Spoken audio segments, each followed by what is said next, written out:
Hello there, everyone. Welcome to the Holy Precincts of Wind. And the game, if you didn't know, is E7. Last time we got the latest new guest party member, the blind oracle Mishera, who was very cooperative. She was pretty okay guy. She led us to the Holy Precincts of Wind, interested in this whole business going around Altego herself, wanted to see what was going on, wanted to see what happens when we visit the shrine, and see if the Wind Dragon would talk to Adol the same way the other three have done so far. So, at the end of last episode, I went a bit long, because I did a bit of cleaning up house, so to speak. For those of you who skipped those last couple of 10 or so minutes, just a quick recap, I actually finished the wood collecting quest in Shanoa, and I also collected the herb collecting quest in Segram. I actually had the last ones, the Nadley flower and the wood we've been collecting here in Kailas, and that was everything. So that's been taken care of, in addition to the quest that the guy in Kailas village gave us. As a reward, we got a second blue... No, that's not right. We didn't get that from that. We got the Shimmer Brooch 2, raises agility by 30. Damn. And we got a... I'll tell you in a second.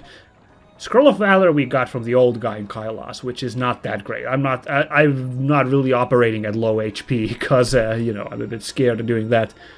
What I got was a Flash Ring 2, which increases stun rate by 2. So I'm a little torn on which one to have here on here on Aisha, either the Shimmer Brooch or the Flash Ring. Both of them seem very good. But also, we got that cape. The item in this area is the Wind Cape, which allows us to ride on Zephyrs. I cleaned up the little branch to the down over here, which we could not go to previously, where we got a second blue jewel. That's the item which reduces skill costs by 20% or something like that. So that we have two of those going now. I've put them on both Mishera and Dogi due to them being like high cost skills on them, which I don't know if it's the most sound tactic. I've been debating it, because I don't use those skills anyway, even with the reduced cost. 38 is a long time to grind to. So it would be almost more beneficial to give it to, say, Adol, who has low cost skills in general, so they'd be even lower cost, and I could get those moves out earlier. But we will worry about that a bit later. We'll rock with this for now, because the couple of points off of Mishera's skills is nice too. Certainly. Oh no, Dogi, relax. Oh, that's funny seeing the AI panic. If you recall, when I as the player character got that panic status effect, my controls were reversed, which was it's always fun when that happens in games. But we did everything to the west, I believe, so now we can head this way with this enormous pipe organ thing. Fascinating. Yeah, but it looks like the NPC just runs around out of control when they're panicked, which is fitting, because that's probably what would happen to me if I didn't realize what was going on. The controls were reversed. Hey, what? Oh, right, this means we need to put something there. That's not the right one. We need to use an item on this. That's what the question mark means, but I don't know what to stick inside the... Curious. Let's carry on for now and see if I come across something I can put into these organ pipes. There we go. Yeah, all those Nadley flowers dropping now. No wonder I was able to give those to the lady there in Segram, because they are now dropping easily from these creatures. Although notice... Oh, never mind. I was about to say, notice that there was one item at the bottom left. We don't know yet what they dropped, but it looks like it was the Withered Hardwood, because we just picked up a couple from killing that butterfly monster. Ah! And here's this cockatrice again. I'm going with it being a cockatrice, not a rock garuda or whatever I call it. That's a little too fanciful. Ugh. Ugh. I mean, to be perfectly honest, you could just as well have called Stolbram a basilisk, for example. I feel like sometimes a cockatrice and basilisk get mixed up in certain fantasy stories, and I don't blame people. They're both monsters which are, well, one's a lizard, one's a bird lizard, but in any case they're both like either avian or reptilian creatures which cause you to turn to stone, so I can see where the confusion comes. Hey, this counts as outside, I just realized we could stand around and heal up, and I got a bit bopped. Hopefully I'll be back at the top of my game before we get to the boss of this wind area, which should happen this episode, I think. It's like halfway, I think, once we got the item to traverse this area. By the way, the other game running concurrent with this one is, my god, some sort of guardian statue. And it... Oh, heal! Speaking of spin to win. A wind up on that guy's move. That would have hurt if that connected. Oh, white stones. Perfect. I think I can use those. So the game I'm running concurrent with this is Oceanhorn, which is a very Zelda-inspired game. And I was a bit worried for a second, because I had always heard that this was kind of a alternate thing to Zelda as well, the East series. So I was a bit worried about running two similar games. Having played this, though, this is far more of an action RPG than Zelda is, so I don't feel too bad about having these two games. I think they're still fairly different. Oh, this is fun. We need to put something else than the cape to get to this chest. Rune earrings, eh? Let's see what those do. So I don't really see the problem with running these two games. I think they're both different enough for me to have them both concurrent with the game. They're similar in many ways, but different enough for my tastes. Of course, you at home may have different feelings about that. That's fine. Prevents confusion. Interesting. Oh yeah, we also got this thing that prevents curses, so one of these things is what the boss is gonna do. I don't know, we'll worry about that later. Like, honestly, having now played a lot of Ys, this has much more action RPG elements than Zelda ever did. I feel like it probably has more to do with the fact that there just weren't a lot of games competing with Zelda at the time. Or, okay, actually, not knowing games from the 80s and early 90s very well, there probably were a lot of Zelda clones at the time, but I assume this simply stood out at the time, so... Oh, this is tricky.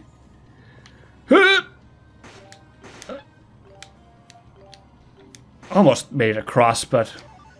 It's hard to tell with this isometric view when you're on top of the thing. Let's get this, some spring water. Don't mind if I do.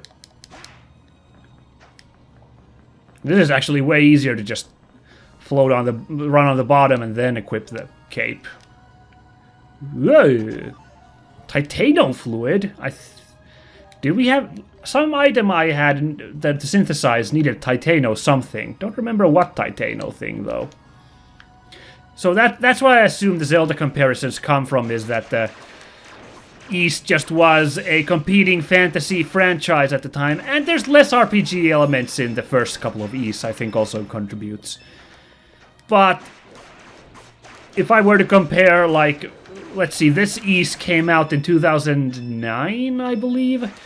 What was the most recent Zelda at the time? Skyward Sword hadn't come out yet, I don't think. So Twilight Princess, I guess? I think those are a fairly different breed of game. Again, maybe I'm just picky about this kinds of games, so it stands out to me as different. Ugh.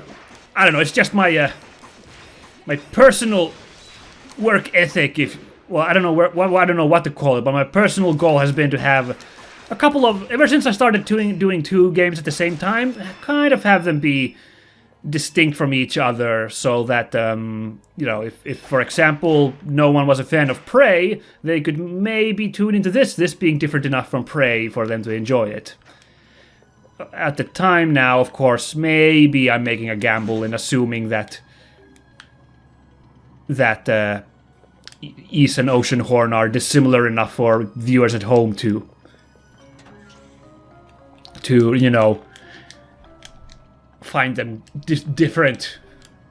But maybe I'm just putting too much stock into the whole concept anyway. Like, maybe you guys don't worry if I play games. Maybe you're just like, just have good commentary. Stop this nonsense. Nonsense pontificating. Prevents petrification. Bloody hell. How do I know which, how do I know what the boss is gonna do now? It's now a complete... It's anyone's guess what the boss is gonna do now. Okay, I really tried hard to dodge across there. Avoid it, be in tune with it, but I didn't exactly succeed now, did I?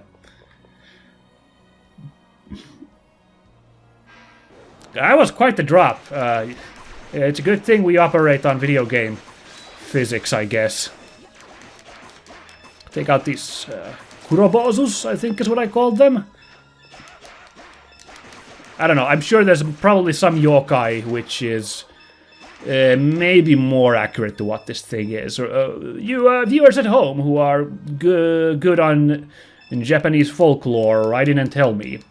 Or if you know some other folklore creature, or just in general some monster from something, write in and tell me what that reminds you. My mind went to the Kurobozu first, for some reason. He is spinning and happy about it. Finding it a little hard to tell which attack... Okay, he does kind of... Okay, now I see. He does kind of rear a bit to the side with his Morning Star when he's about to do his spin attack. It goes straight up like that when he does the big slam. Alright then. Oh, this is an ostentatious looking chest. What do we got here? Oh, a windpipe. That sounds like something we could stick in the big organs, and it's an event item, so there you go. Made from a very resonant stone, whistles in the wind. Groovy.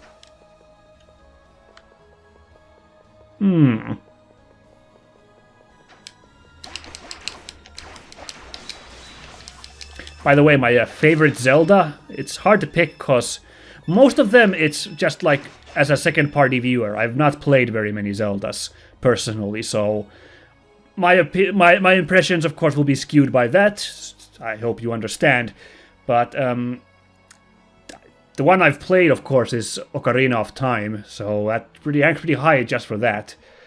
But as an older, wiser person, something about the dreaminess of Link's Awakening is really charming to me. So, although I played that back in the day on the Game Boy, and it didn't, like, make my head explode back in the day, because that was the same time I was playing Ocarina of Time. It was like, Ocarina of Time's way fancier than Link's Awakening. Now when I look back, it's like, I don't know. Link's Awakening has this weirdness to it that I enjoy. It's a... Okay, huge spoilers for this game, but it's pretty old at this point, so, you know, I think the statute on spoiler limitations is passed.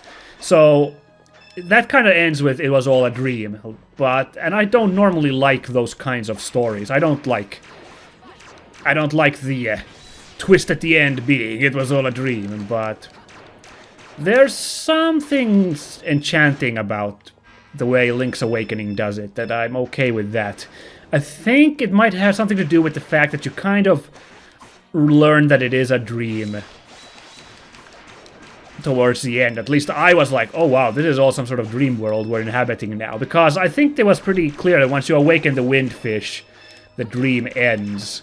So that somehow like added to the interest of it. It's kind of like how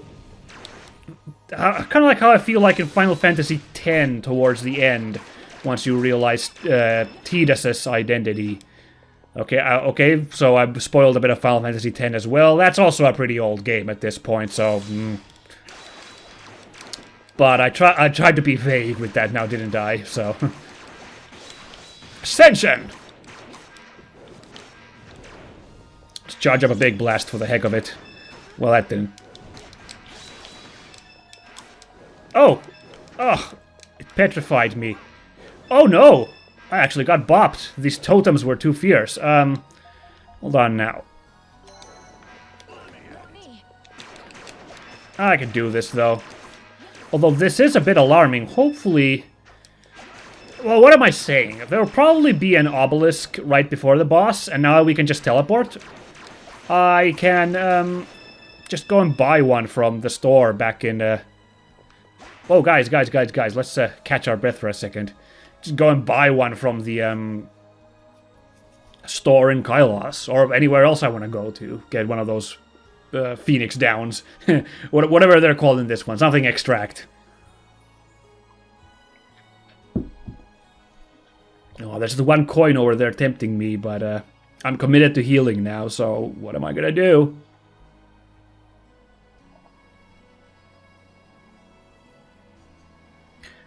Again, this is definitely more an action RPG than a pure RPG, and I think Mishera is very much proof of that, because when they first played Mishera up, she seemed to be like the caster type.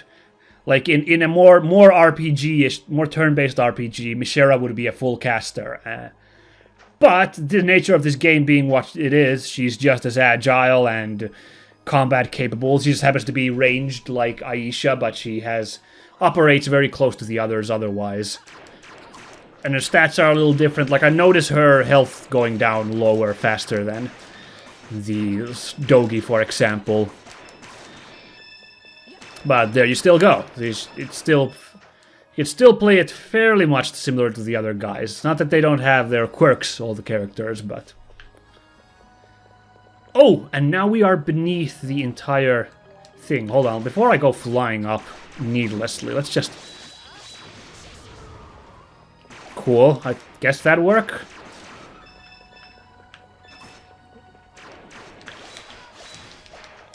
Uh-oh, Dogi's panicked again. Don't worry, Dogi. The scary butterflies won't do you no harm once Mishera's dealt with them. Oh, now I'm panicking. Well, that's fine. Hold on now, I can control myself. Takes a bit of back and forth, but... There we go. That's actually a really fun way of implementing a confusion state in a game. I don't mind it, even as a added challenge as it is. That happens at the final boss of Donkey Kong Country 2. The boss at one point fires various status effect balls at you. One of them causes your controls to reverse. I didn't realize that's what happened at first. I didn't even understand what was happening to me, because I would only hold the back button away to run away from the boss, and would obviously go walking straight to its hands. I did not realize I had reverse controls. I just thought I had some weird status effect, which whenever I tried to move, I would move forward to the boss. So I would just stand around completely still if that status effect hit me in the game, until like at some point I like happened to hit the key in the other direction, and I noticed that the Diddy and Dixie suddenly did go backwards. Like, oh, that's what's going on. Okay. So now we're here at the bottom of this grand old pipe organ we saw. And that pushes you. And indeed, you can move once you de-equip the cape, as I expected. Ooh, we've got a lot of materials here. I should... Oh, good. Now we can fly up from there. A Chigul extract. Revives fallen allies, recovers 300 HP. Well, that kind of makes up for the one Kamika extract I used now, didn't it? Good. Oh, still pushing me. Now the question is, can I interact with the pipe organ already here?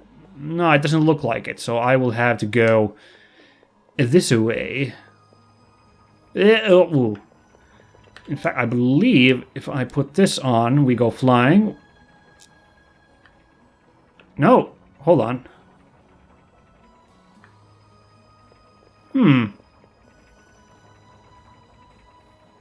I hate to admit, but I'm not sure how I get back to that spot we were in a second ago.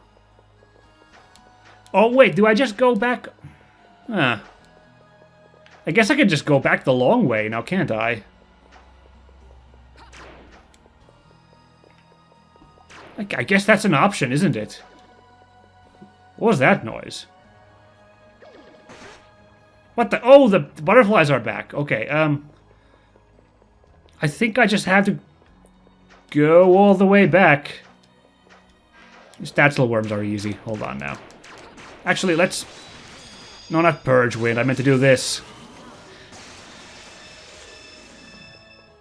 K to the O.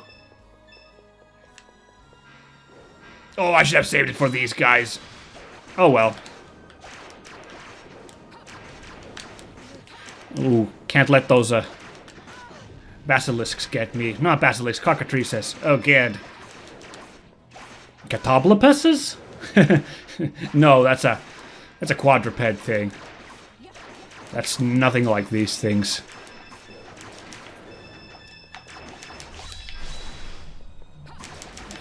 And the monster is stunned. Like, it kind of looked like the way that those spikes lowered, that I was supposed to float over to there, but it didn't really look like it. So instead, I guess we could just backtrack the long way. Okay, you know what, Wow, that didn't... I remember the Purge Wind being the cross-shaped attack. Guess I was wrong. You know what? These wind totems are a bit of a pain. Let's just catch our breath for a second. I will skimp out on a little XP here, but I will deal with that at a later moment. This is a kind of an easy dungeon in terms of the fact that there's a lot of outdoors areas, so lots of chances to heal up. Maybe that's why the monster density is quite daunting in these couple of areas. Not unmanageable, but pretty high. There we go. Oh, a couple of shy. Oh, that's right, you fellas. You fellas need good old Doggy's fists of steel to ahooya! Put a couple of dents in you. They're not that tough as enemies. Only thing is this attack, which I would remember to keep my distance once he decides to start spinning. I just can't resist getting in a couple more hits. Hi-oh. Yeah. Hey, don't I have a fourth skill I could have equipped for Dogi? I just realized. Why am I... Oh, that's right, because I get it from an equipment. That's why I don't have it equipped. I never did level up Kaiser Rush, because it's so costly. So costly to use. It's a cool move, but like... We'll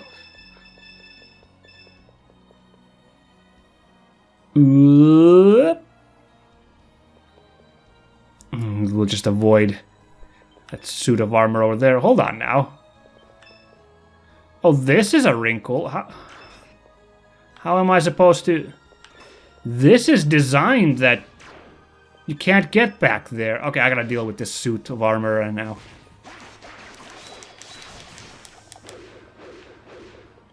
You can try and spin. There we go. Now hold your horses here. Looks like I could almost make it, but oh, okay, barely made it. Okay, I don't know. Ow. I don't know if I'm now breaking the system, like I was supposed to find a way to get back up from those, I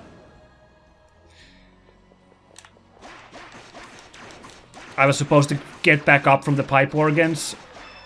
Like, maybe I missed something really obvious down there.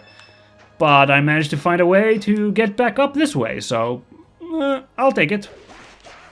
There's the original suit of armor, which made me panic, this rock guardian. I don't know why he's missing a head. Kind of a weird detail. There we go, we got a nice set of levels, even though we missed out on a couple of monsters in my haste to backtrack. There we go. Nice AoE.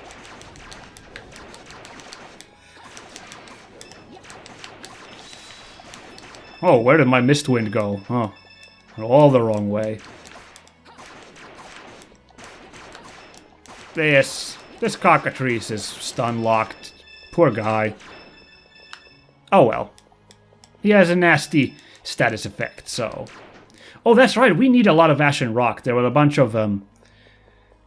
of skills that needed those. Oh, there's a wood thing here. I don't think did I pick that when I came through here before? I don't remember. Well, I got it now, so... Interesting, is this one of those cases where they're, like, using monster placement to, like, tell something about the area? Because these butterfly creatures, apart from being very different from all the other enemies we've faced, they only appear inside in this grand cathedral area. Now, why exactly that happens, I can't tell you.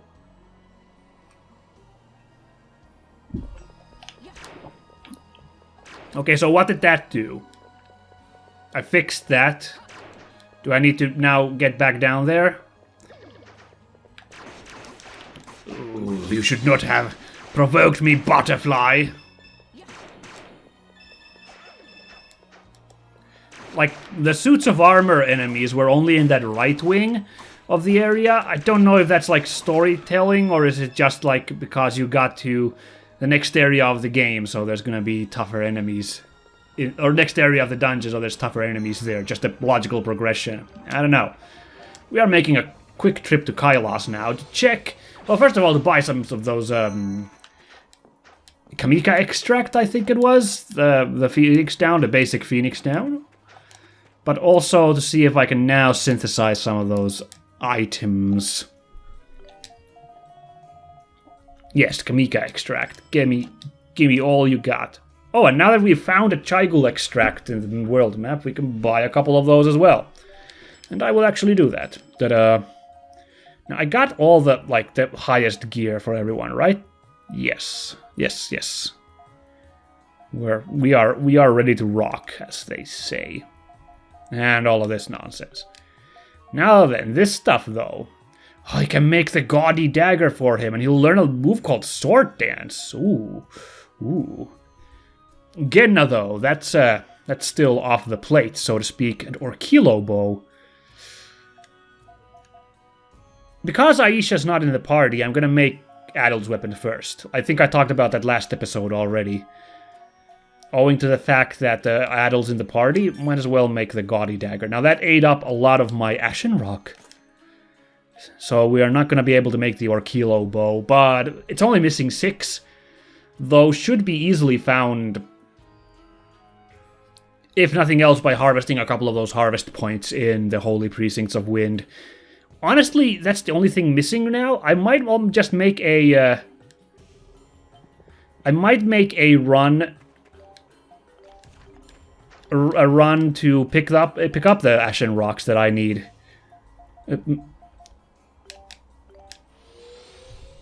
I think I'm gonna get the Orkilo bow. But to be honest, it's not super important because, again, I don't have Aisha in the party, so it's not like she's going to be contributing in the boss fight that we're heading into. So it's not that important. I think I'll let it slide. I think instead I will make a save there, and we will walk back in. I made a save there because I'm about to drop down here, and if this is one way only and I have to make the whole trip back, I would rather reload a save. Because I know I want to go and check this thing out now that we fixed the...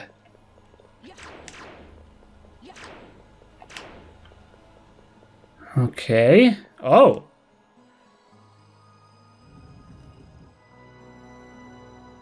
So that's what I had to do originally coming here, because I was like, nothing to click on here yet, but I never did check these fans too closely, but now I see.